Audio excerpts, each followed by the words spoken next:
Damos la bienvenida al abogado Esteban Ron Castro, director de la Escuela de Derecho de la Universidad Internacional del Ecuador y un destacado analista político. Abogado Ron, le saludamos y le damos la bienvenida.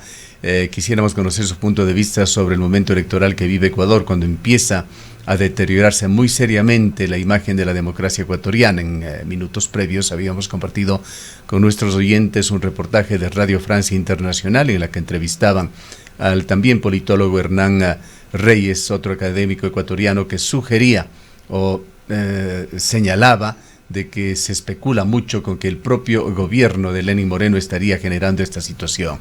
Lo cierto es que son múltiples los analistas que en estos días han hablado de posiciones itinerantes en el Tribunal Contencioso Electoral y el Consejo Nacional Electoral, posiciones cambiantes que se estarían dando de acuerdo con los intereses políticos, con los vientos de la política. ¿Qué es lo que opina usted? Bueno, muy buenos días, gracias por la invitación. Acertadas palabras las de Hernán, destacado académico, de hecho mi profesor en la maestría de comunicación en algún momento, ¿no? Comparto las ideas de Hernán en todo sentido. Sin embargo, hay que aclarar algunas cosas y de hecho yo creo que estamos llegando a los límites y al borde del agotamiento, inclusive de tolerancia ciudadana respecto de las actuaciones del Consejo Nacional Electoral y Tribunal Contencioso Electoral.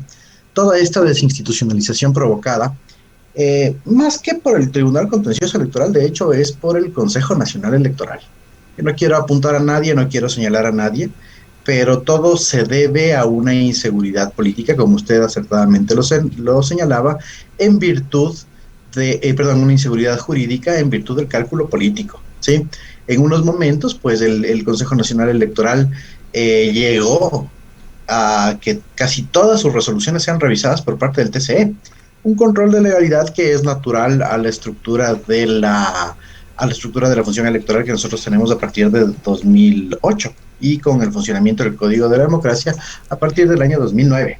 Entonces, ¿qué es lo que ha pasado? Brevemente, nosotros lo que hemos tenido, y lamentablemente como electores, como ciudadanos, nos vemos afectados por esta inseguridad, que se crea una incertidumbre e inclusive una indefensión. De hecho, recuerdo pues lo que Zygmunt Bauman decía en su libro, lo que es del Unrechtsstaat, que es inseguridad absoluta respecto de las actuaciones del Estado. Entonces, yo creo que esa es la mejor forma de definirlo. Pero como le digo, todo esto responde a una inseguridad generada por el propio Consejo Nacional Electoral, con dos tipos de circunstancias. La primera, fallas en las resoluciones administrativas a través de las cuales se tomaron decisiones en el ámbito jurídico, es decir, mala aplicación del derecho, uso y abuso del mismo. Y en segundo lugar, pues, lo que le decía, ¿no? Una inseguridad también devenida del cálculo político. ¿Qué es lo que ha hecho el TCE? Yo creo que en su momento no quiero decir que el TCE ha actuado bien o mal. Sentencia es sentencia, órgano de administración de justicia es órgano de administración de justicia.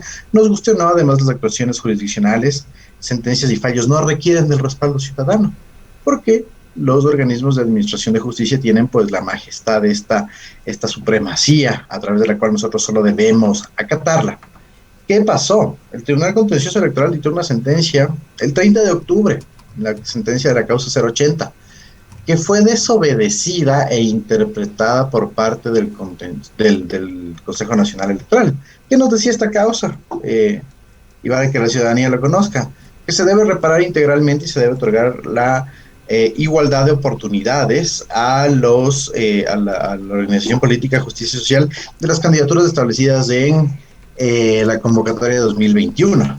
¿Qué entendemos? La lógica que dice, si me dice candidaturas establecidas en la convocatoria de 2021, ¿qué sería? Todas, ¿no es cierto? Pero no, el Consejo Nacional Electoral hizo una segregación donde se notó que existió el cálculo político, no tengo ningún empacho en decirlo, dijo no, solo para ciertas circunscripciones, para unas cierro, para otras abro, y Justicia Social tenía inscrito ya candidaturas de 6 circunscripciones específicas en las cuales pues tenía que desarrollarse y que serían las únicas candidaturas con las que podría participar y las demás no. Después de eso, ¿qué hizo el contencioso electoral dentro de sus atribuciones?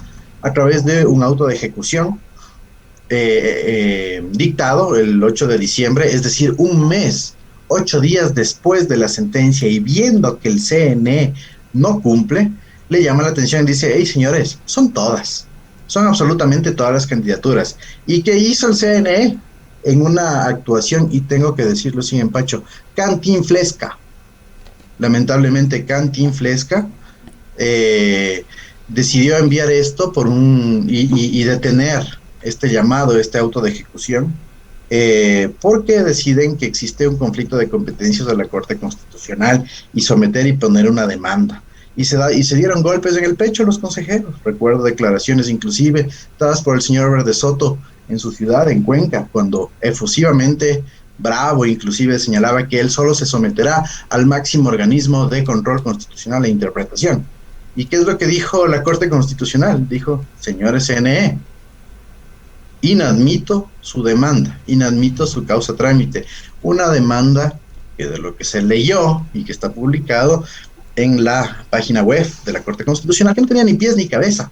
Ni siquiera determinaron si era un conflicto de competencias positivo o negativo, y tuvieron falencias en los requisitos de admisibilidad. Entonces, abogado Ron, muy buenos días. Efectivamente, todos estos detalles, todas estas explicaciones que usted nos comenta de este recorrido del accionar del Consejo Nacional Electoral y del contencioso electoral ha derivado ahora, en estos días, en una destitución de los vocales del Consejo Nacional Electoral, de 4 de los vocales, entre ellos la presidenta y el vicepresidente. Nos preguntamos, ¿esto puede darse? Por un lado, se dice que el Código de la Democracia no contempla una destitución de los funcionarios. Por otro lado, se dice que sí, se apela a algunos artículos de esta normativa, pero quizás lo que nos preocupa aún más, más allá de estos enfrentamientos o divergencias ya de orden político dentro de la función electoral, estamos a muy pocos días de un proceso electoral. ¿Cuáles podrían ser los efectos? ¿Realmente pueden ser destituidos?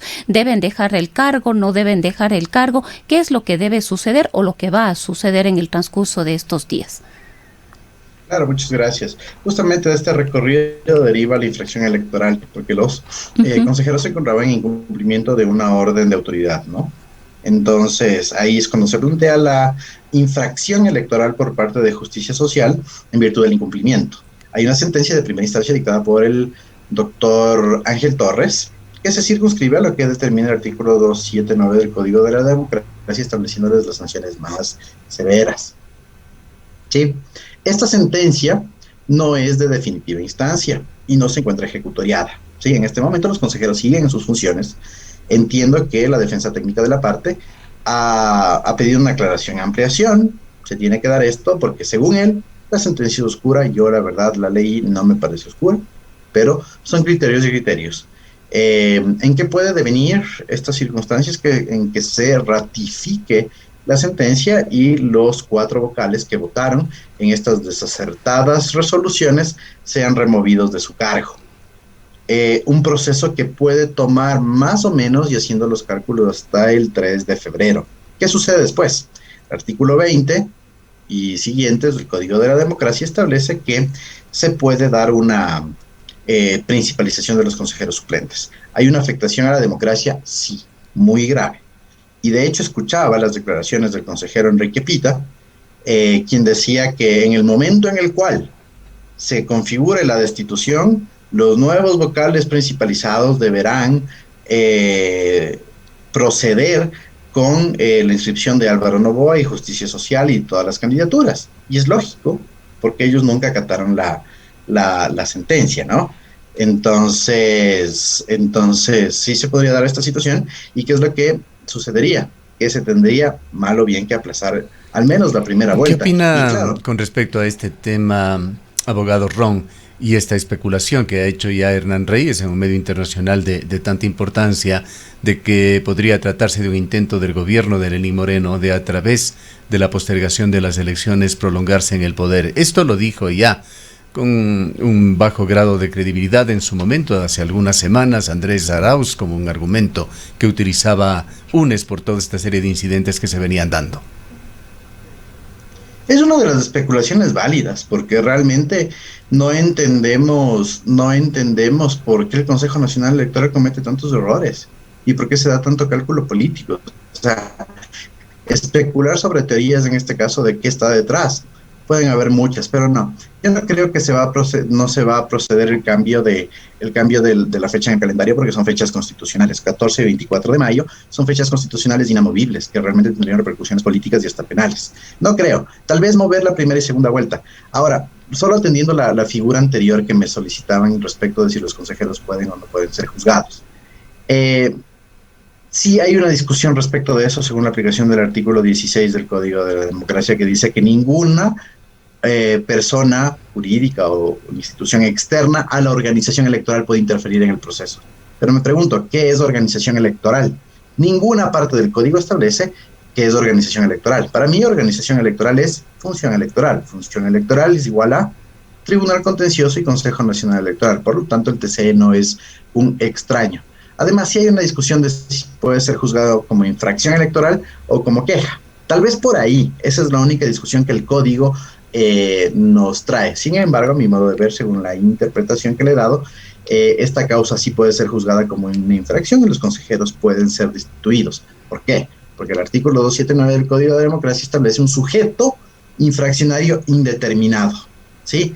Es decir, cualquier persona. Y además, en el ámbito general de las infracciones electorales, el artículo 70 del Código de la Democracia dice que pueden ser juzgados servidores públicos, funcionarios públicos y autoridades. Me pregunto, ¿acaso, y la defensa técnica deberían también decir, los consejeros del CNE no son autoridades, no son servidores, no son funcionarios? Pues sí, los tres, por ergo, pueden ser juzgados. Entonces, ese es mi razonamiento. Razones políticas, complicado ver qué es lo que está detrás. Yo no creo que exista, y voy a disentir un poquito con mi flamante docente, el doctor Reyes, no creo que haya una razón política de prolongación en el gobierno. Lo que existe es un CNE totalmente inestable y desconocedor del proceso electoral, derivado de un proceso previo en el cual están actuando organizaciones políticas que no debieron estar ahí por concepto y que, no me gusta hablar mucho del pasado, lamentablemente el CPCCS desconoció la Constitución y utilizó esta argucia de sus mandatos, porque así los llamaba, que dijo la Corte Constitucional también erróneamente y con un acomodo político, la Corte Constitucional previa, que tenía un rango constitucional. Entonces, veremos qué más sucede, todo, ¿no? veremos qué más sucede en los próximos días. Muchas gracias por su valioso criterio, abogado Ron. Han escuchado al abogado Esteban Ron Castro, director de la Escuela de Derecho de la Universidad Internacional del Ecuador. En el Ecaustro, desde hace 20 años, trabajamos día a día para generar la energía que tú necesitas. Hoy, renovamos nuestro compromiso de servir a la región y al país, generando desarrollo con conciencia y conservación ambiental y siempre mirando al futuro. El Ecaustro es